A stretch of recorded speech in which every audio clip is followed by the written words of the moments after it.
we have a devotions today. So I think we're going to, rather than just assign people, we'll let people's heart move them to read any quotes that they want to. And if nobody reads, I might click ask to unmute. So if you see that pop up,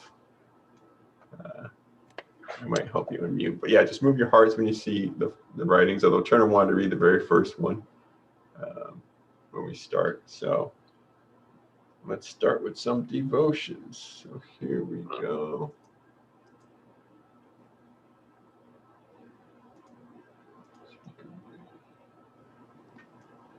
All right. And then we're going to go share my screen. Yes, you're right.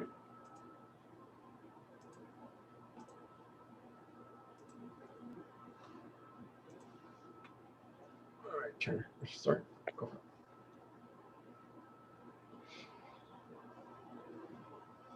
It was in a spirit. My first counsel is this: possess a pure, kindly, radiant heart, that thy may be a sovereignty, ancient, imperishable, and everlasting.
Spirit, my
This call for worldwide fellowship that lifts neighborly concern beyond one's tribe, race, class, and nation is in reality a call for an all-embracing and unconditional love for all men.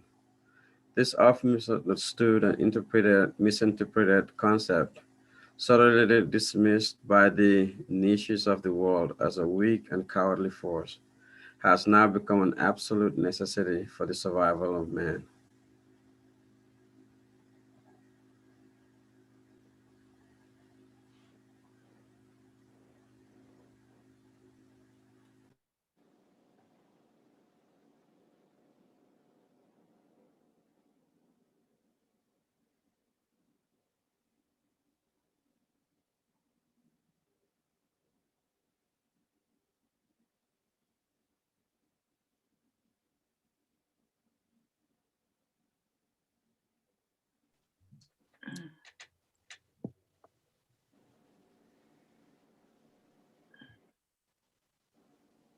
Let us love one another, for love is God, and everyone that loveth is born of God and knoweth God. He that loveth not knoweth not God, for God is love. If we love one another, God dwelleth in us, and his love is perfected in us.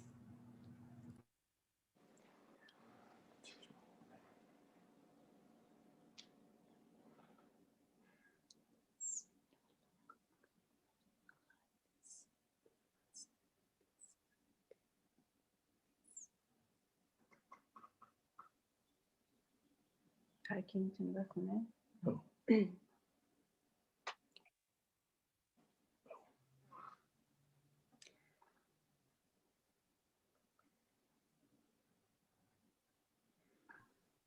is no longer good enough to cry peace. We must act peace, live peace, and live in peace. Spirit, the best beloved of all things in my sight is justice. Turn not away therefrom if thou desirest me, and neglect it not that I may confide in thee. By its aid thou shalt see with thine own eyes, and not through the eyes of others. And thou shalt know of thine own knowledge, and not through the knowledge of thy neighbor. Ponder this in thy heart, how it behoveth thee to be. Verily justice is my gift to thee, and the sign of my loving kindness. Set it then before thine eyes. Baha.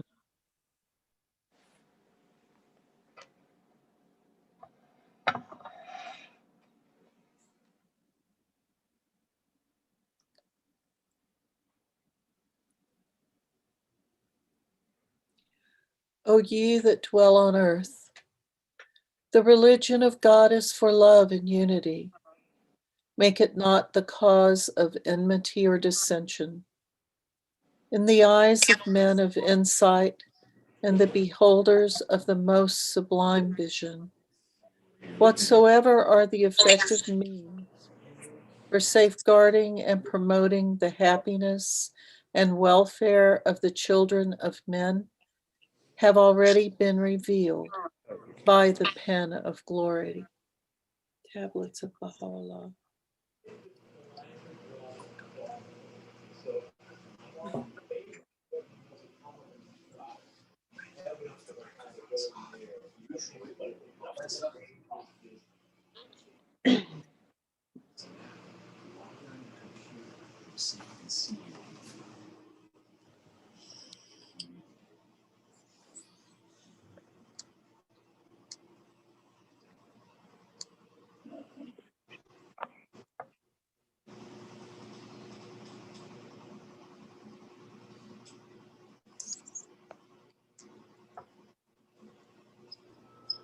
Humanity is but a single brotherhood, so make peace with your brethren.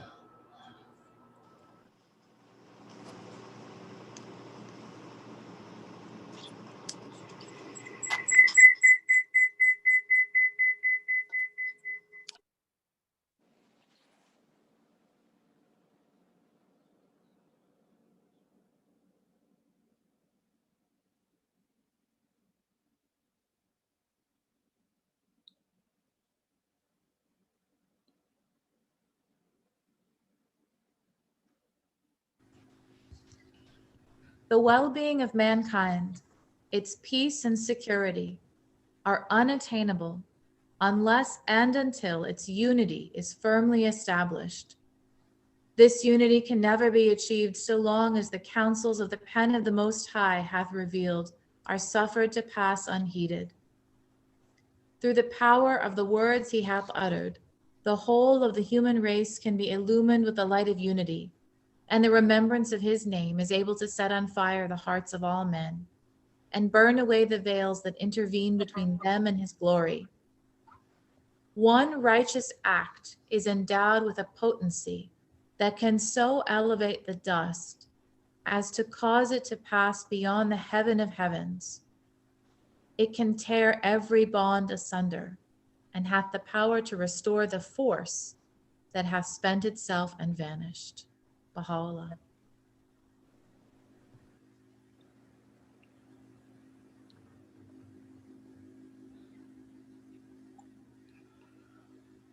Be pure, O people of God.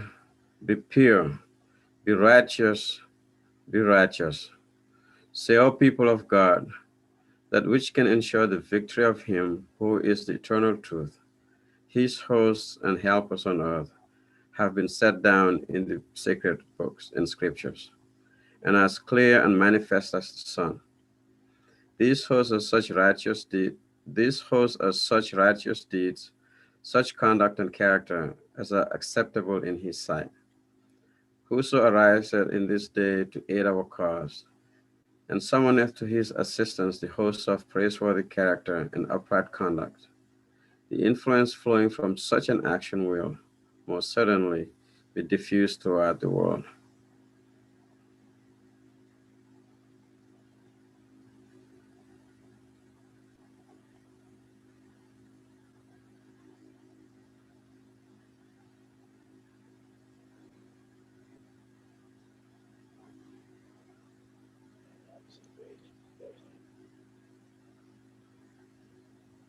Therefore, as God's chosen people, holy and dearly loved, clothe yourselves with compassion, kindness, humility, gentleness, and patience.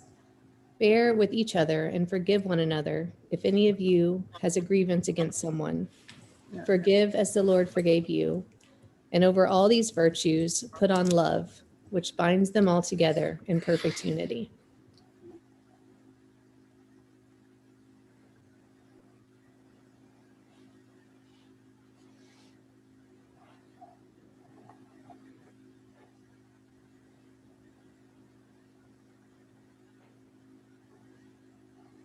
We would hope that the people may be guided by the blessed words. Say, all things are of God. This exalted utterance is like unto water for quenching the fire of hate and enmity, which smoldereth within the hearts and breasts of men. By this single utterance, contending peoples and kindreds will attend the light of true unity.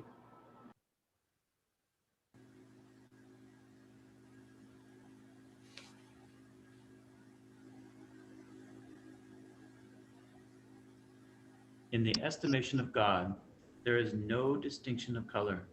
All are one in the color and beauty of servitude to him. Color is not important. The heart is all important. It matters not what the exterior may be if the heart be pure and white within.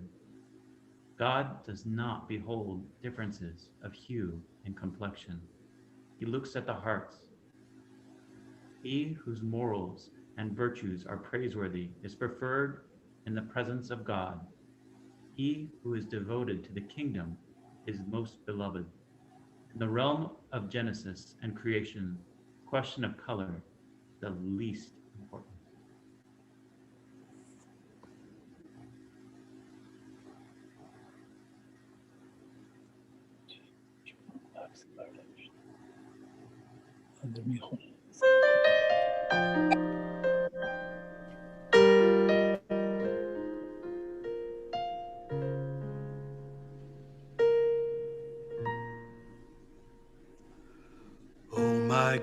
Oh my God, unite the hearts of thy thy servants.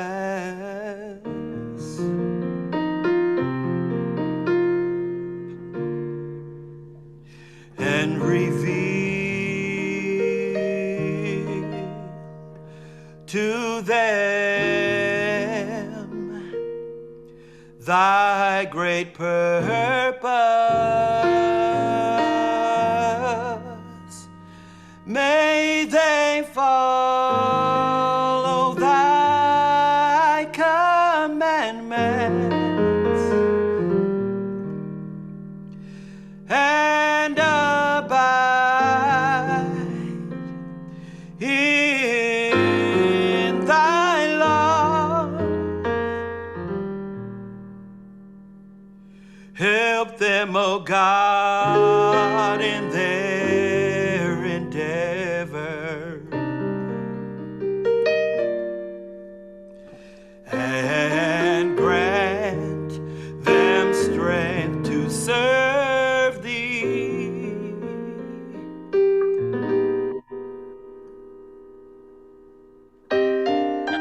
Oh God, leave them not to themselves. Oh no, but guide their steps by the light of thy knowledge, and cheer their hearts,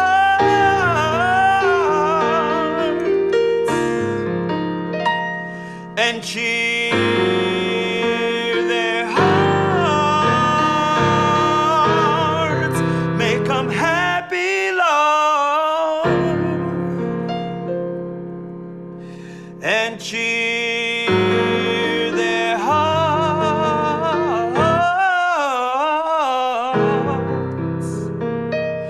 by thy love.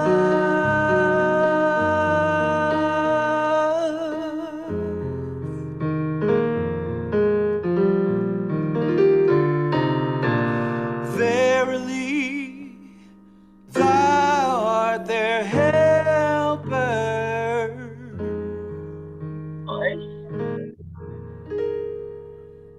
and their Lord.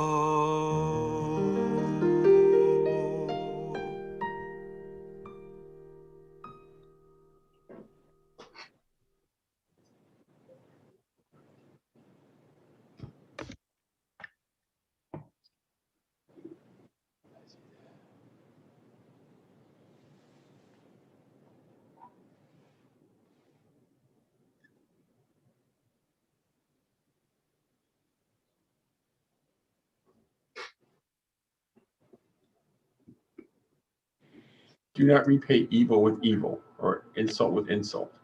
On the contrary, repay evil with blessing, because to this you were called, so that you may inherit a blessing. For whoever would love life and seek good days must keep their tongue from evil and their lips from deceitful speech. They must turn from evil and do good. They must seek peace and pursue it.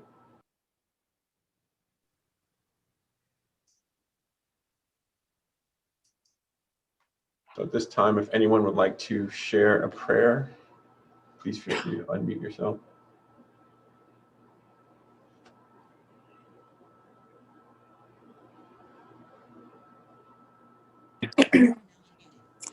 O Lord, unto thee I repair for refuge. Toward all thy signs I set my heart.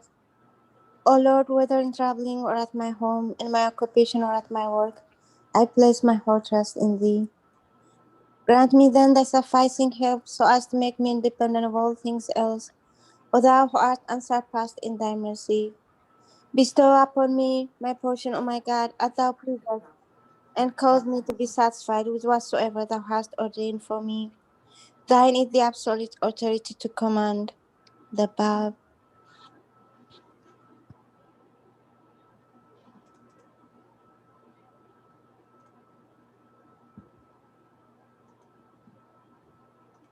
O my God, unite the hearts of thy servants and reveal to them thy great purpose.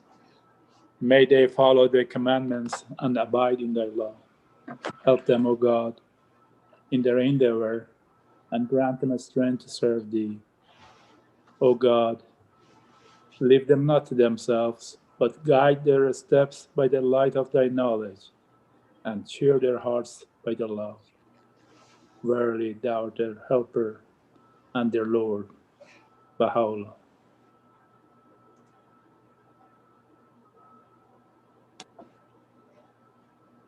O Lord my God, this is a child that hath sprung from the loins of one of thy servants, to whom thou hast granted a distinguished station in the tablets of thy irrevocable decree, in the books of thy behest. I beseech thee by thy name, whereby everyone is enabled to attain the object of his desire, to grant that this child may become a mature soul amongst thy servants. Cause him to shine forth through the power of thy name. Enable him to utter thy praise, to set his face towards thee, and to draw nigh unto thee. Verily it is thou who hast from everlasting been powerful to do as thou willest, and who will to eternity remain potent to do as thou pleasest. There is none other God but thee, the exalted, the august, the subduer, the mighty, the all-compelling. Ye are which the hand of loving kindness hath planted in the soil of mercy, and which the showers of bounty have made to flourish. Wow. Allahumma ya Subhan ya Quddus ya Hannanu ya Mannan Farish lana bil fazl wal ihsan innaka rahmanu mannan Allahumma ya Subhan ya Quddus ya Hannanu ya Mannan Farish lana bil fazl wal ihsan innaka rahmanu mannan Allahumma ya Subhan ya Quddus ya Hannanu ya Mannan Farish lana bil fazl wal ihsan innaka rahmanu mannan innaka rahmanu mannan.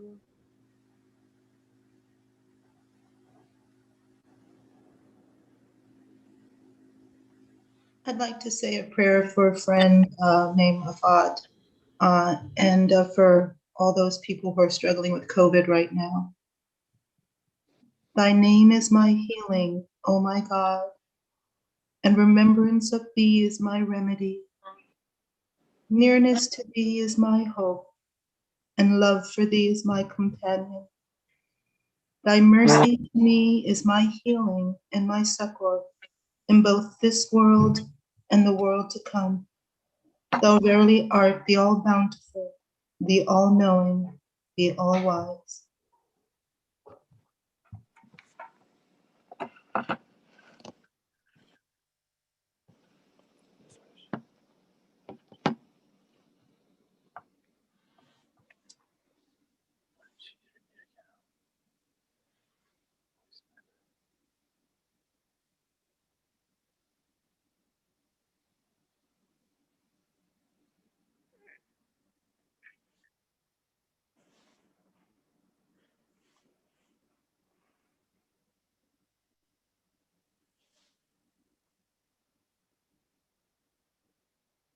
Thank you everyone for coming.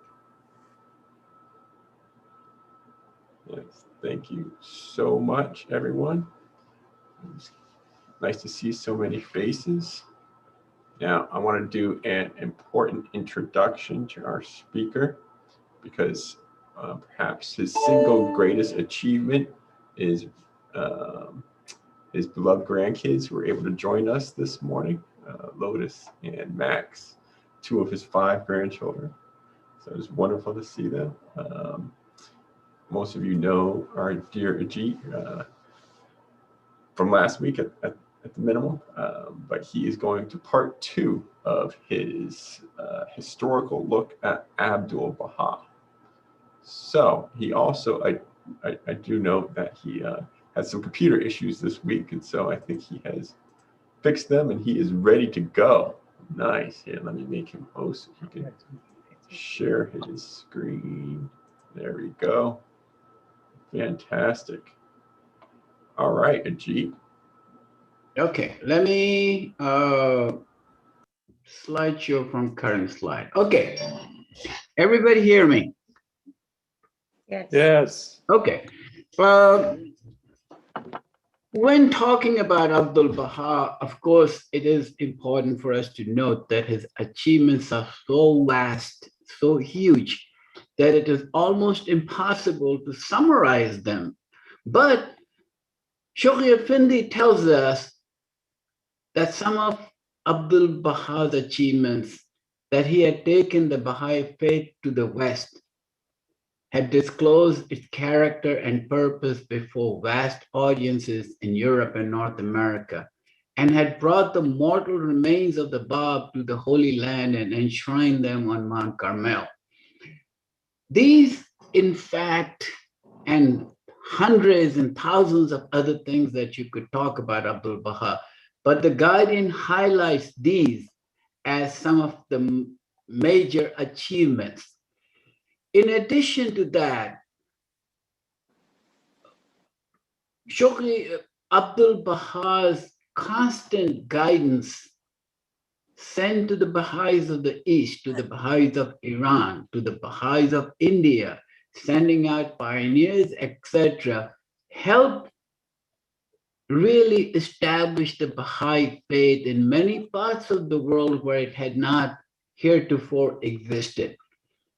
And so he really sent people to many parts of the world. Shoghi Effendi talks about the fact of him helping establish Baha'i schools in Iran. Most Baha'is are aware that the first school in Tehran, based on modern educational principles, not based on a religious madrasa or anything, was in fact the Baha'i school in Tehran, where Mrs. Dr. Moody, Susan Moody, was one of the earliest people that left America and went out there and established the Baha'i school there. It was nominally a Baha'i school, but it was many people who came to it, including the relatives and family members of the Shah of Iran. There was a lot of people who came there that had nothing to do with the Baha'i faith. Nevertheless, it was the first step in the education. Go ahead.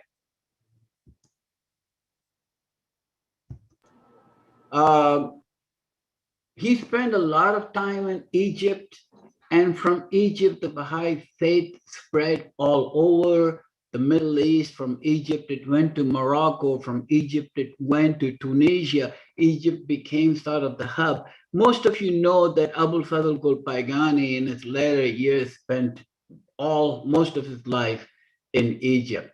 I want to say something here about the administrative order of the Baha'i faith and the world order of the Baha'i faith. Shoghi Effendi is very clear.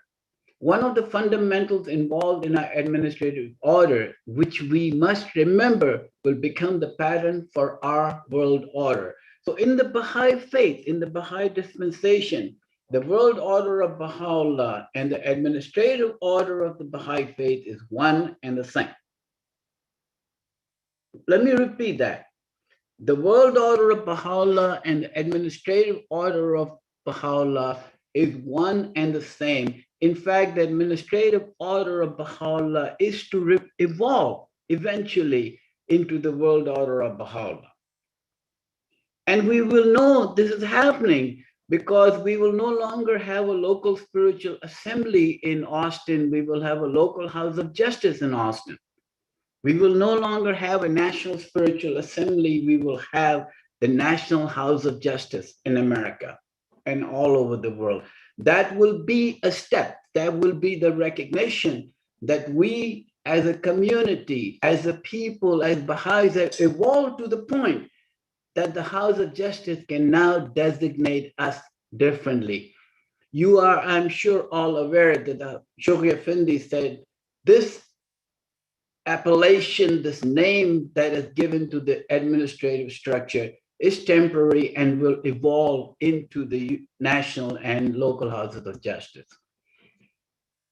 Where does the administrative order of the faith come from?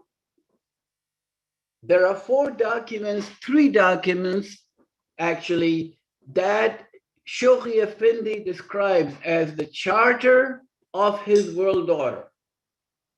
And the word charter essentially says the foundational documents. The world order of Baha'u'llah is based on these documents.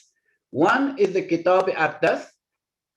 The second is the Tablet of Carmel. And by the way, I'm highlighting here where Shoghi Effendi has called each of these documents the charter of the world order of Baha'u'llah, the Kitab-i-Aqdas and the Tablet of Carmel.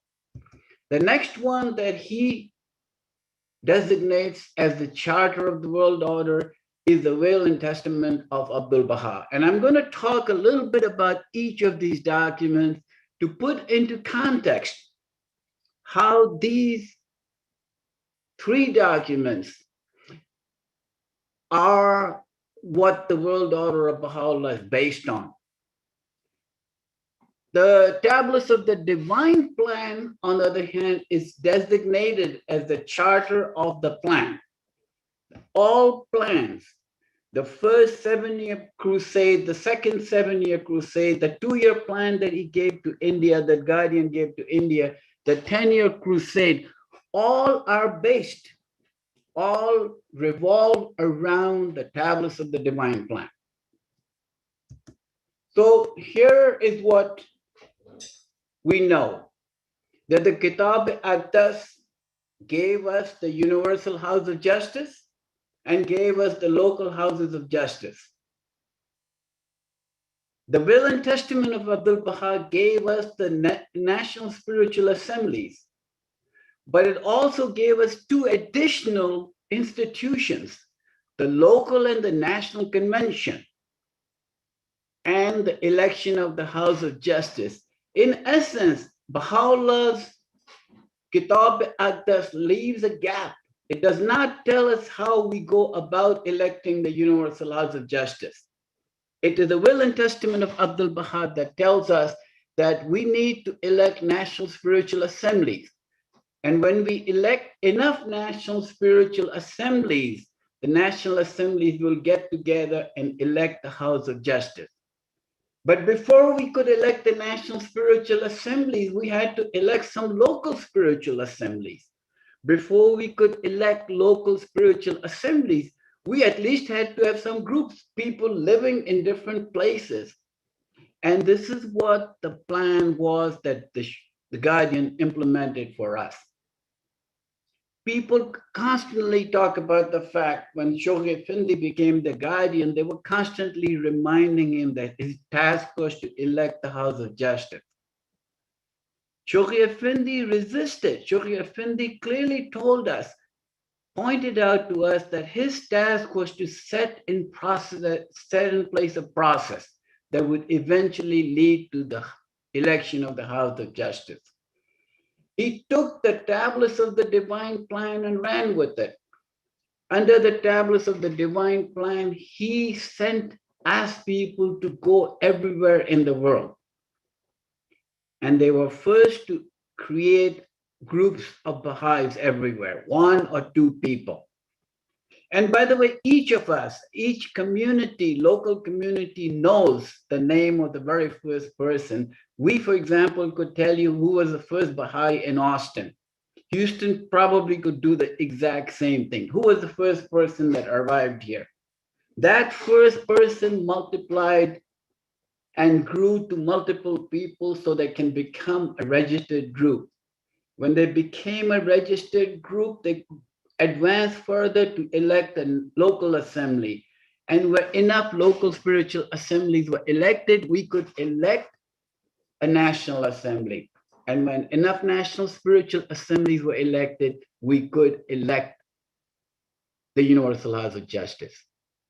Anybody know how many national assemblies participated in the election of the first Universal House of Justice in 1963? Throw out some numbers. I can't see anybody. Can anybody hear me? Please say yes, somebody. 20? No, it was 56. It was 50. Thank you, Nabil.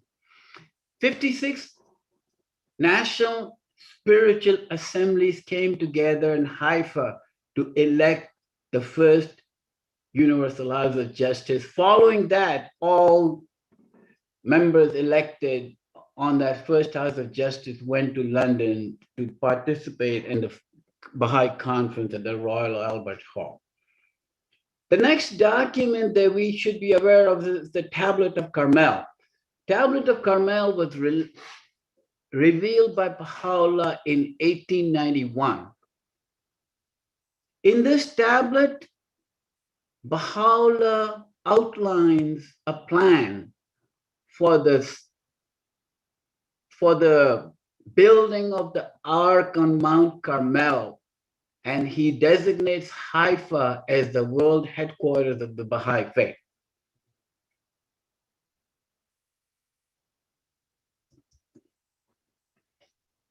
He says, Shaykh Effendi tells us that he visited Haifa many times, but his last visit being no less than 3 months long, in the course of one of these visits, when his tent was pitched in the vicinity of the Carmelite monastery, he, the Lord of the vineyard, revealed the Tablet of Carmel, remarkable for its illusion and prophecies.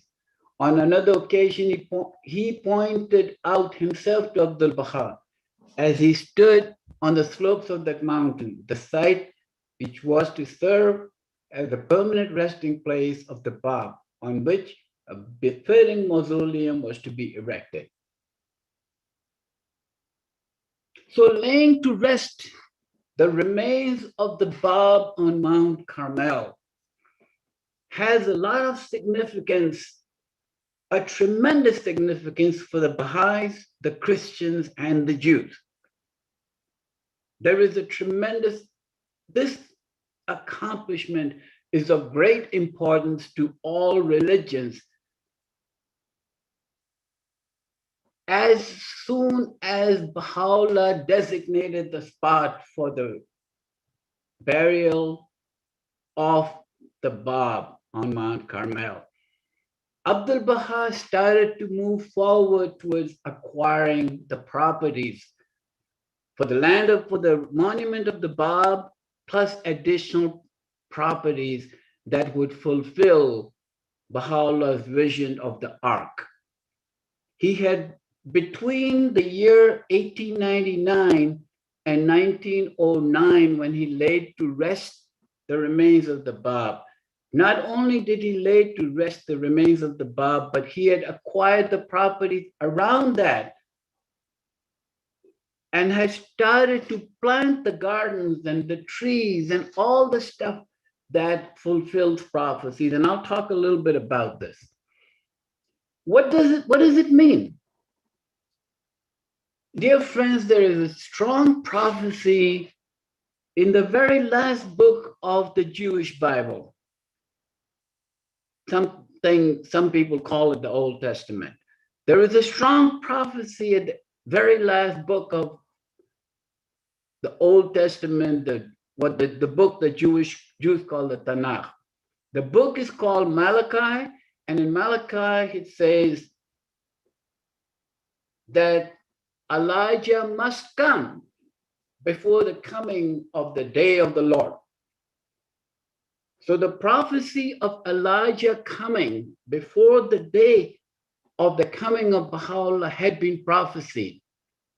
And for us Baha'is, the Bab fulfills the spiritual return of the coming of Elijah. Something we Baha'is probably don't talk about very much is that according to Jewish legend, Elijah did not actually die. He was raised up into the sky in a flame of fire from top of Mount Carmel. Let me repeat that. Elijah did not die. He was raised up in a flame of fire from the top of Mount Carmel.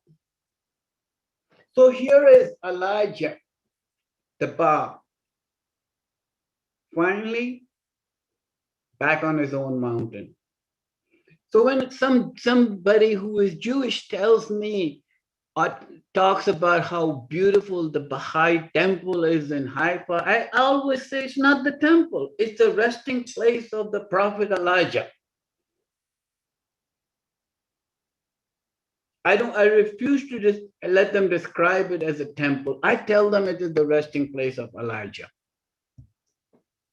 So Abdul Baha laid to rest the remains of the Bab on March 21st, 1909. And after he laid to rest the remains of the Bab, he had built the structure where the remains of the Bab would go. It was a structure made up of 6 rooms. Shaykh Effendi then added 3 additional rooms. So you have a square, 9 3x3 square, and the remains of the Bab go in the middle square. Can you imagine this in your head? A square, 3x3 equal sized. And he built the temple and he laid to rest the remains of the Bab there. And then Shaykh Effendi completed the task that Abdul Baha, for time, money, and being very, very busy, had not been able to do. I think the Baha'is know this clearly, that Baha'u'llah describes Abdul Baha as the most mighty branch. And the Jewish Bible says to us that there will be his servant, the branch, Abdul Baha, the branch, and that he shall build the temple of the Lord. And there will be a council of peace between them both. That means there will be a covenant between the Lord of hosts and the branch.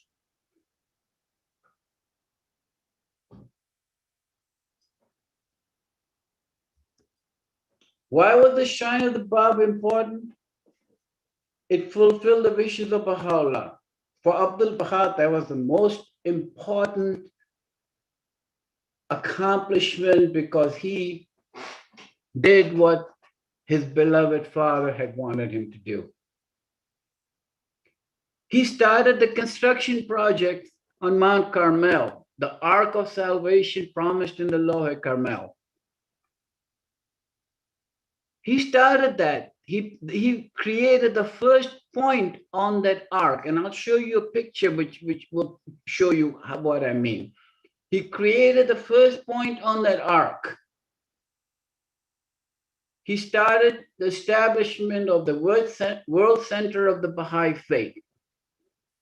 He fulfilled many, many. I've only been able to share 2 prophecies with you, but I could give you 20 other prophecies that state that there will be a man named the branch who will build the temple.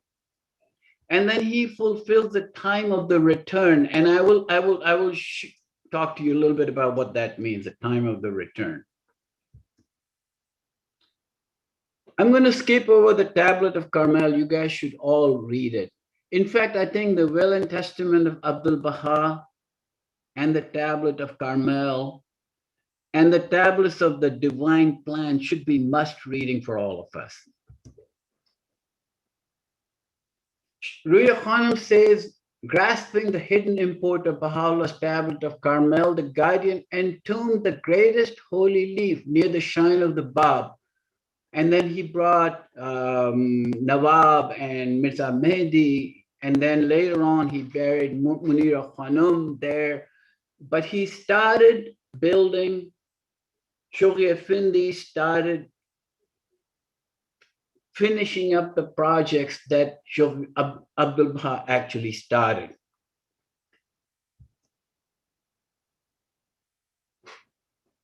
Now, the first marker that Shoghi Effendi puts down is the archives building. Archives building is the first point along the arc on Mount Carmel, and he tells us that this will be, everything will surround the resting place of the greatest holy leaf. Think about a compass. Think about drawing, putting a compass point in somewhere on a piece of paper and drawing an arc above it. The middle point, the point at which, from which he starts to draw the arc, is the burial place of the greatest holy leaf. Can everybody visualize that? This is it. This is the center point of the arc on Mount Carmel, and this is what it looked like before the mountain was carved into the arc.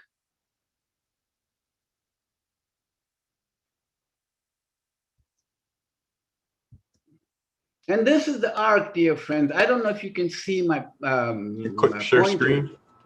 Huh? Can you click share screen, the green thing at the bottom of your screen? Huh? I don't know where is that? It should be at the bottom of your Zoom screen. Uh-huh. It should be share screen. Was I not sharing screen? No. I wasn't? Right. Yeah, click share screen. How come you didn't tell me? You've been doing all this, I've been talking, and nobody's been able to see anything? I have to go back a couple then, guys. I'm sorry, I have to. Okay. From current slide. We enjoy seeing your face, Ajit. No, not that much. Backspace. This is what I want to show you, is that the tomb of the greatest holy leaf is the center, the mid compass point from which he went round and drew the arc. Shoghi Effendi did. But that is the center point of, okay. Did you guys see the quotes from the Old Testament?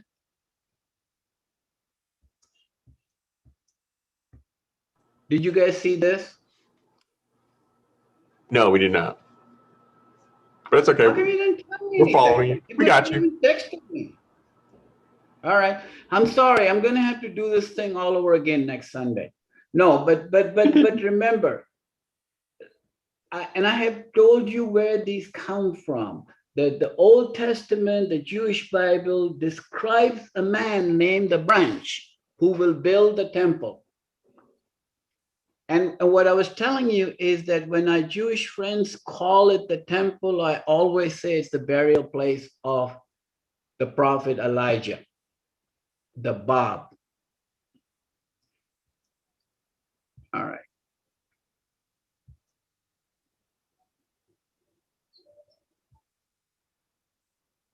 So Shoghi Effendi then starts building along the arc.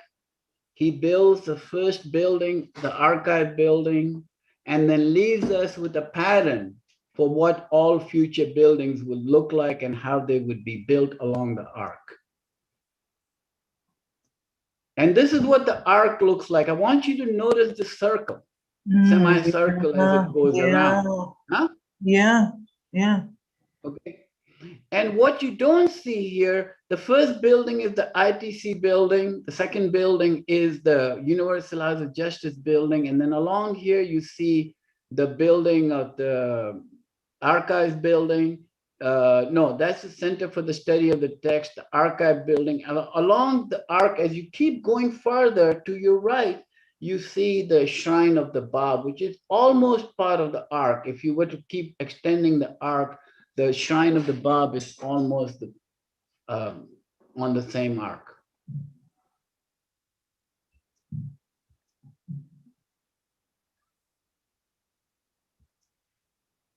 Okay.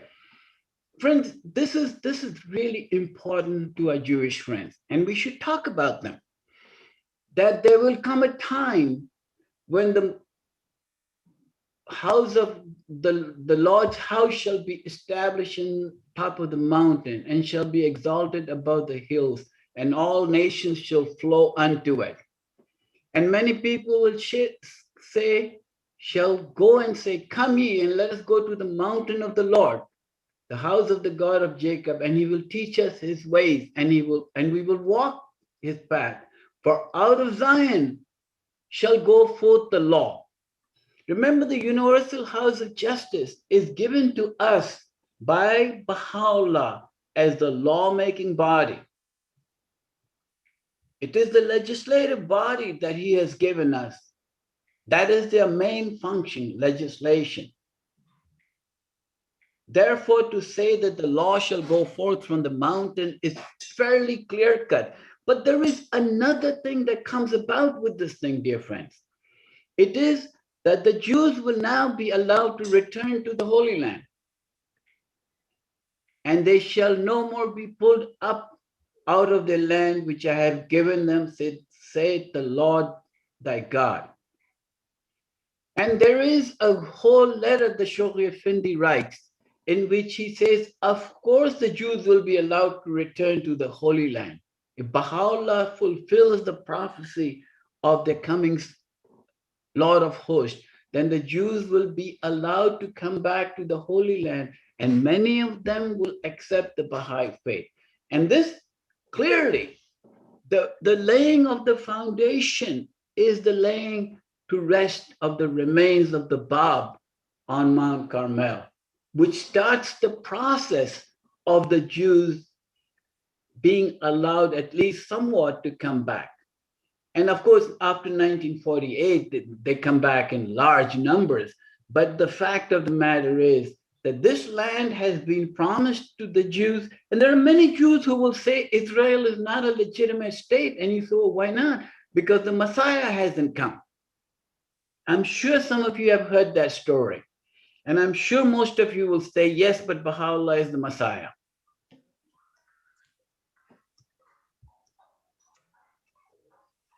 And I told you that Abdul Baha started the process of planting gardens and trees and shrubs in around the shrine of the Bab that he was building. And the Bible says, and the desert shall rejoice and blossom as the rose. The desert shall blossom as the rose. Now, maybe you haven't seen, this is what the desert looked like in the year 1900. Just Mount Carmel, by the way.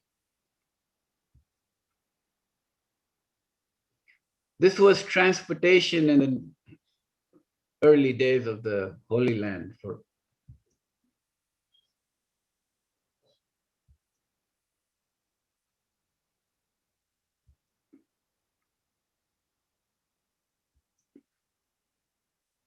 I just put these in here because I like looking at these pictures.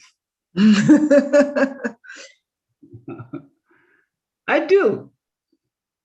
This is Haifa. Ajit, how old were you when these pictures were taken?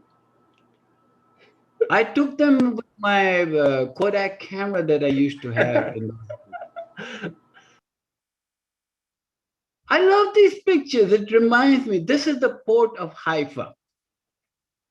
It was then the largest port in the area. Does everybody remember that Baha'u'llah, when he first came to Haifa and then was moved from Haifa on rowboats to Akka when he first arrived in 1868? Because When you get to Akka, the larger ships cannot get there because the rocks are so shallow. So this is the deepest port, and even here you couldn't bring any of the large ships. So Baha'u'llah transferred ships in Gallipoli, and then he transferred it again, transportation here again in Haifa, because you need a smaller and smaller size of transportation.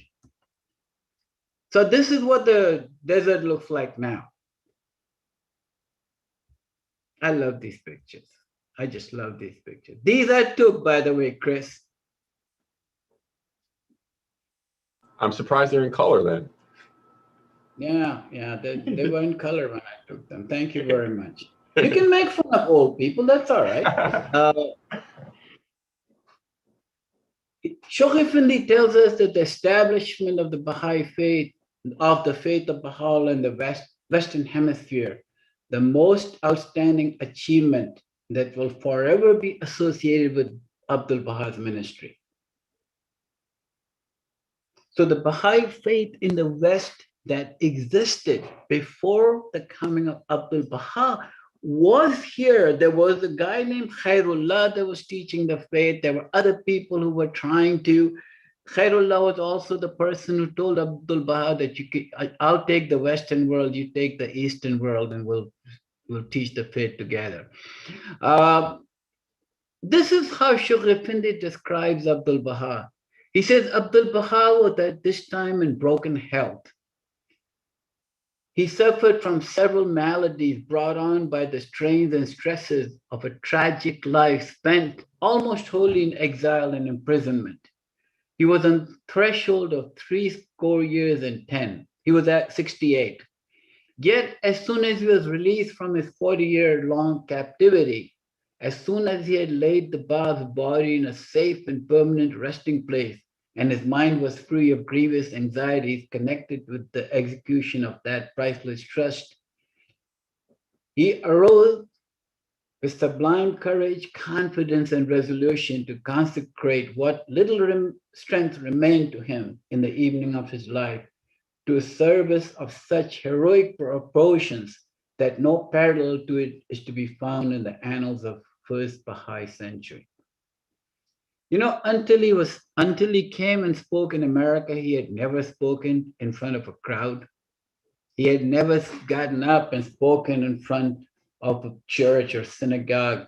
He had never actually spoken using a microphone.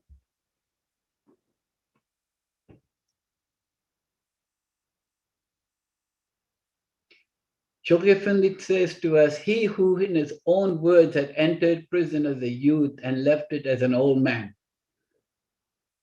who never in his life had faced a public audience, had attended no schools, had never moved in Western circles, and was unfamiliar with Western customs and language, had arisen not only to proclaim from pulpit and platform in some of the chief capitals of Europe and in the leading cities of North America, the North American continent, the distinctive verities enshrined in his father's faith, but to demonstrate as well the divine origin of the prophets gone before him and to disclose the nature of the ties binding them to the faith. These are the words of the Guardian. And then this basically is a list of all the places he visited, all the cities he went to during his almost 9-month visit in America, 239 days to be exact. He went east to west, north to south. He went to Canada. He went every place. Unfortunately, he seems to have skipped Texas for some reason. But he did travel a lot. It was very difficult traveling, by the way. It wasn't like catching a plane and landing in a few hours somewhere. It was by train most of the time.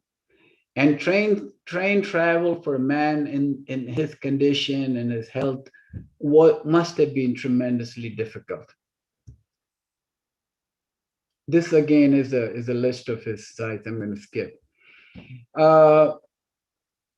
Shaykh Effendi outlines the principles that he talked about and the principles that he espoused.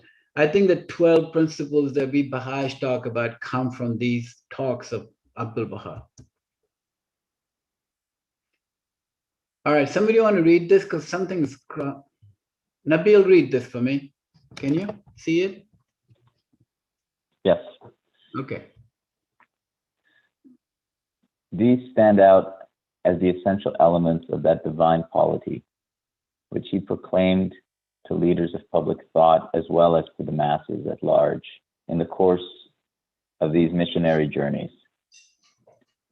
The exposition of these, there's a little window in front of there. That's what the exposition of these vitalizing truths of the faith of Baha'u'llah, which he characterized as the spirit of the age, he supplemented with grave and reiterated warnings of an impending conflagration, which, if the statesmen of the world should fail to avert, would set ablaze the entire continent of Europe.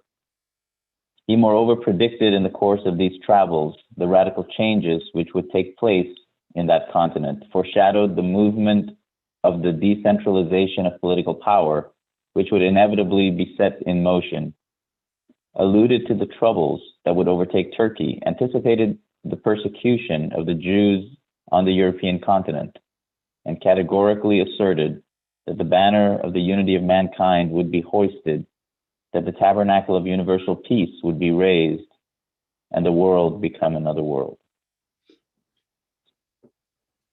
Friend, I sometimes believe that Baha'u'llah not only gave us the ideas and the principles of the oneness of mankind,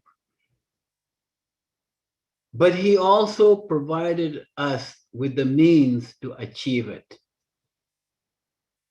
Think about Baha'u'llah's travel from Tehran to Baghdad, which took exactly 4 months. December 12th, 1852 to April 8th, 1853. 12 months, 4 months. That journey today is less than 90 minutes by any airline. So the internet, the telephone, the television, the travel, all the physical means for the creation of the oneness of mankind, all the means that we need to bring us together, Baha'u'llah has also given us. He has not told us to go do something. He's not told us to go into battle and not given us the means to fight the battle. He has given us all the means. And he now asks us to transform ourselves to the acceptance of this idea, which in this world is already a reality. I still make jokes about going to Costco just to see the oneness of mankind on a Saturday. Everybody's there. Every language, every ethnicity, everybody, we're all together. We just have to figure out that this means we really are one. This is from Bob Stockman. Rob Stockman says Abdul Baha gave 401 talks in 9 months. I don't know what that averages to, but that's a lot of talks. At least 358 articles appeared in various newspapers. Spoke at churches, synagogues, Salvation Army, NAACP. He went all over the place and spoke to everybody who was open to hearing him speak. It is important, dear friends, for us in this day and time when we're going through such turmoil in this country, to realize what an example of race unity that he provided us, including his how he acted in large gatherings where you would not imagine somebody would sit next to him that was African American, yet he, without any discomfort, without any embarrassment, just pulled up a chair and said to Louis Gregory, "Come sit next to me." In an environment, dear friends, where it is quite possible that Louis Gregory, lawyer and all that he was, would never have been invited. Louis Gregory would not have been invited. Most of you know that when he went to California, he visited Phoebe Hearst. He didn't want to go, but she insisted that he come. So he went. And he went to Phoebe Hearst to find out where Robert Turner was buried, and went out to Robert Turner's grave to say a prayer. These are things that we should take as an example, that he truly showed that there is no race. Race doesn't exist, that it is the heart of the human being that is important. And he truly, by example, showed us that that is what it was. Once he went back to the Holy Land, he, in 1917, sent us a set of 14 tablets known as the Tablets of the Divine Plan. And these were the plans that he left Shoghi Effendi. He created a plan that Shoghi Effendi could take and run with, but he also created a group of totally changed, totally transformed human beings that followed Shoghi Effendi. These were people that had been Baha'is, good Baha'is, of course, ordinary Baha'is in many ways, who became superhuman beings after they came in touch with Abdul Baha. You think of Martha Root and Keith Ransom Kaler and Dorothy Baker, and you think of all these names. These people changed. They were not the same before they met Abdul Baha, and then after they met Abdul Baha, they were totally on fire. Think about Susan Moody leaving a comfortable medical job in America and going to Tehran to establish a Baha'i school.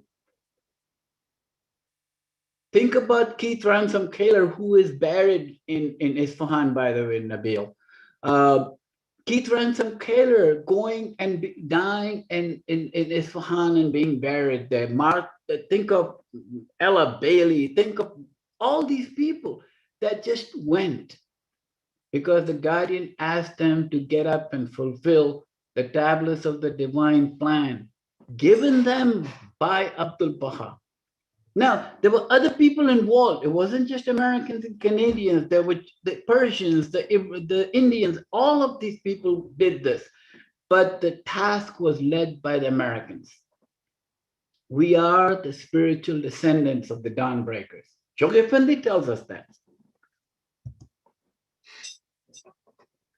I'm going to skip this. You guys can read this.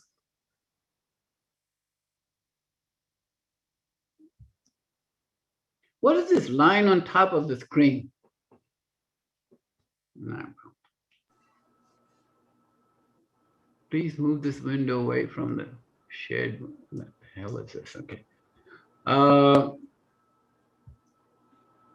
This, by the way, is a very bad picture where Abdul Baha signed the manifesto on the ship when he arrived in America.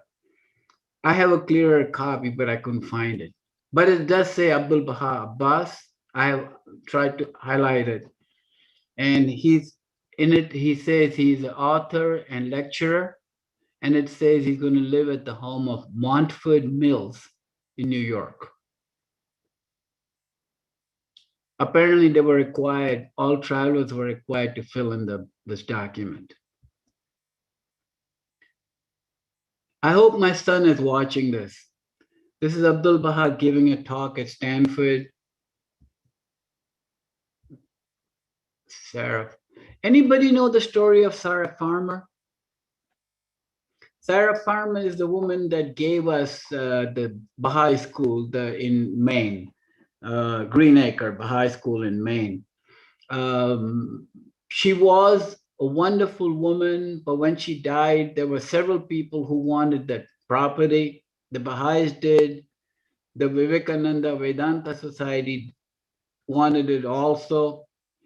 And eventually the city decided that it belonged to the Baha'is. They were their last.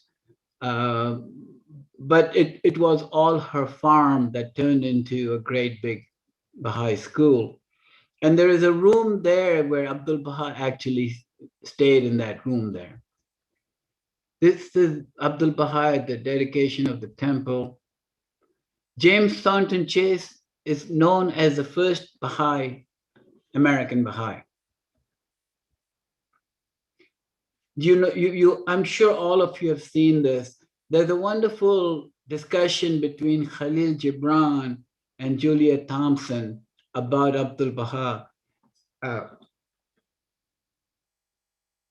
He insisted, Khalil Gibran, that seeing Abdul Baha was seeing Christ. He did. And he was just totally in love with Abdul Baha. Now I want to talk to you about a slightly different subject. And that is this man, Mirza Muhammad Quli. Mirza Muhammad Quli was the half-brother of Baha'u'llah. And very few people that came in contact with Baha'u'llah in Akka and Haifa and Baghdad, etc., realized that Muhammad Quli was Baha'u'llah's half-brother. He acted like he was a servant of the household. He did. And much as Abdul Baha and Baha'u'llah encouraged him not to do that, he couldn't convince himself to not act like a servant. He did constantly. He remained loyal and faithful to Baha'u'llah his whole life. His family remained loyal and faithful to Baha'u'llah and Abdul Baha and Shoghi Effendi their whole lives. It was in the year 1908 that there was supposed to be a commission of inquiry coming from Istanbul. And this commission of inquiry was headed by, what's his name? Anyway, and many in Haifa, people who were against Abdul Baha for some reason, had created a lot of stories that Abdul Baha is not building the Shrine of the Bab, he's building a fortress and he's going to fight against the Turkish government and he's going to try to, you know, there was all kinds of nonsense like that. Abdul Baha then, in 1907, 1908, when many of the Baha'is, frankly, were quite scared for their lives. They thought when the Turkish army arrived, all of them would be arrested and thrown in prison and Abdul Baha would be executed. There was a lot of that kind of stuff. Abdul Baha insisted that all of these people leave Haifa and Akka and go somewhere else. Mirza Muhammad Quli's children all went far away from Haifa, 100 miles this way, 200 miles that way, and they all became farmers. They acquired land and started growing wheat. And they all grew a lot of wheat. And in the year 1917, from 1916 to 1917, 1918, the Brits had come in and taken over Jerusalem and Haifa, etc. But there was a tremendous amount of starvation. There was no food. The Turks were not sending food. Turks were sending all the food over to their armies fighting in Europe. There was a tremendous amount of dislocation and starvation, and bad things were happening in Haifa. Abdul Baha asked the children of Mirza Muhammad Quli to bring him all their wheat. And they did. And Abdul Baha was able to feed the hungry. He paid these people, Abdul Baha paid some amount of money to the family of Mirza Muhammad Quli because they had to also eat something. But then he gave away all the wheat to the poorest people in Haifa. And for a very long time, Abdul Baha had enough food where he could actually take care of the poor and the starving in Haifa. And for which, as you all know he was awarded the knighthood. He was knighted by the British government for taking care of the food. But I want to tell you the story because maybe some of you have wondered, how come there was starvation and Abdul Baha had the wheat? Where did he get that from? So the story should be that it was from Sirajullah, the son of Mirza Muhammad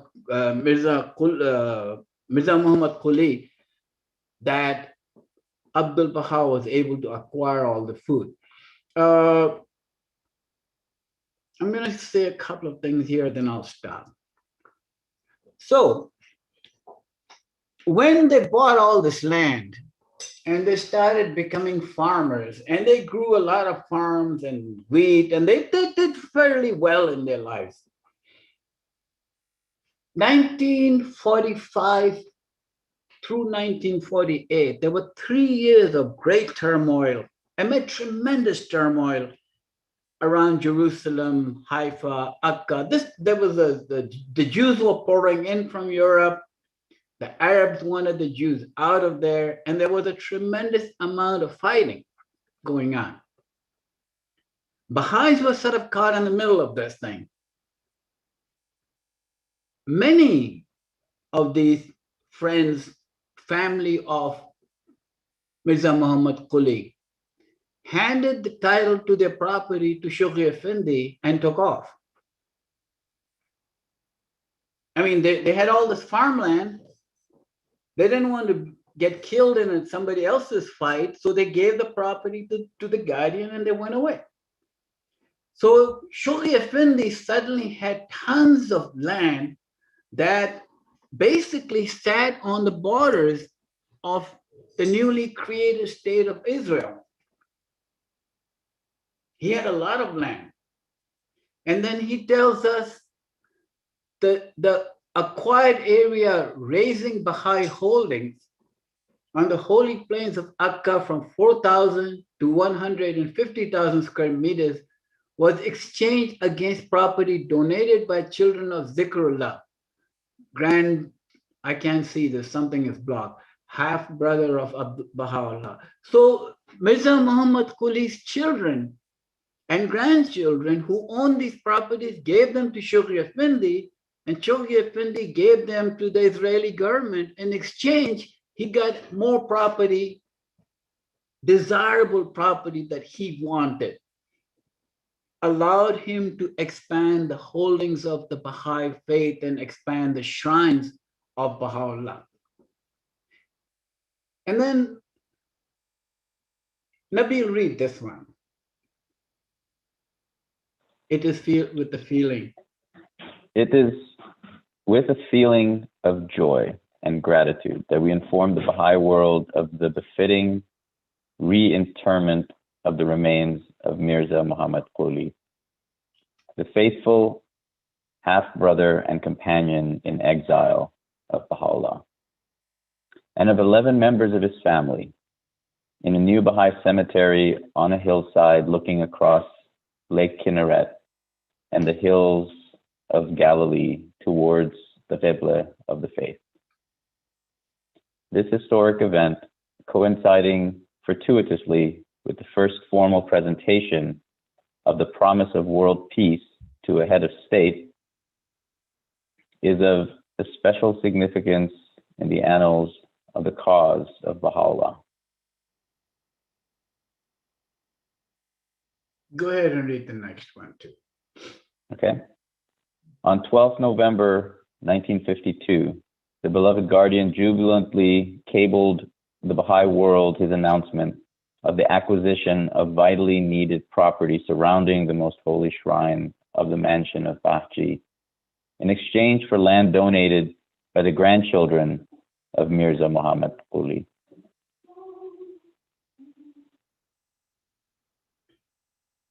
So the land that was the farmland that Shoghi Effendi did not actually have any need for became an important tool for him to give up to the Israeli government, because there were land on the border between Israel and Jordan, Israel and Egypt, and Israel and Syria. The guardian gave up that land to the government, which really wanted it. And he, in some cases, gave up a lot of land in exchange for a much smaller packet of land, which to him, to the guardian, was much more important. And this, dear friends, that the House of Justice arranged for the removal of the remains of this family brought them to a Baha'i cemetery and had them reinterred with great Baha'i honors. I think that says wonderful things to me. It really does.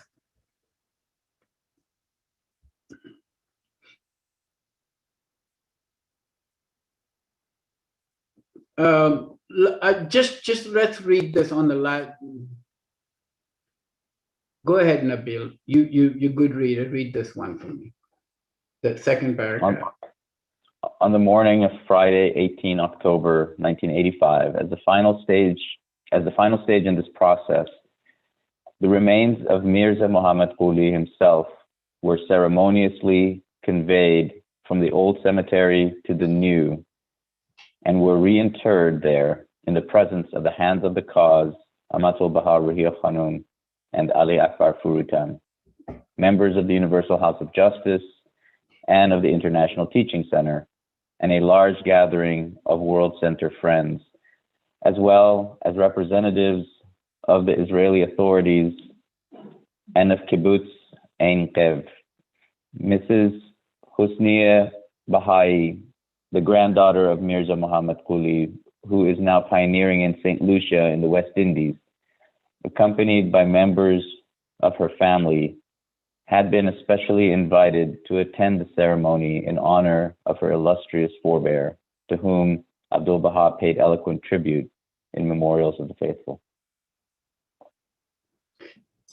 So everything that Abdul Baha did, the laying to rest of the remains of the Bab, his travels to the West, the tablets of the divine plan, everything was important. It's difficult to say one thing was more important than the other, but it is important for me to understand that the foundations of the administrative order, which is the world order of the faith, were in fact that was the cause that Abdul Baha advanced the most. It is the cause that Shokhi Effendi completed. Abdul Baha didn't live long enough to complete the task. The task that is ongoing today for us is to keep going forward, to keep having more local assemblies, having more national assemblies, having more groups. And in fact, there was a time when I was a new Baha'i, we were told that if you were a group, try to get to assembly. If you get to assembly and you got to 15 people, leave, go somewhere else, because you don't need more than 15 people. That, of course, has changed now that we are becoming clusters. But recognize that within our clusters, we are now including communities that don't have assemblies, and it becomes our responsibility to, if we are to continue this, to have assemblies in areas that only have groups, where there is nobody to have groups. And that task continues for us forever. I'm sorry I skipped a lot, but that's the best I could do today. Questions, comments, thoughts? That was beautiful. Thank you so much. Thank you. Thank you.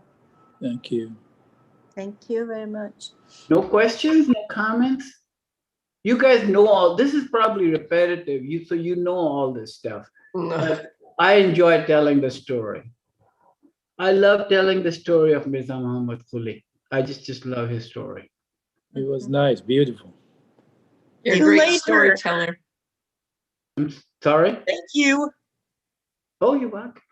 You're a great storyteller. I love telling stories. I love telling Thank you. I didn't know it, so it's new to me. Nice. Were there any pictures you wanted to show us that you missed in the beginning at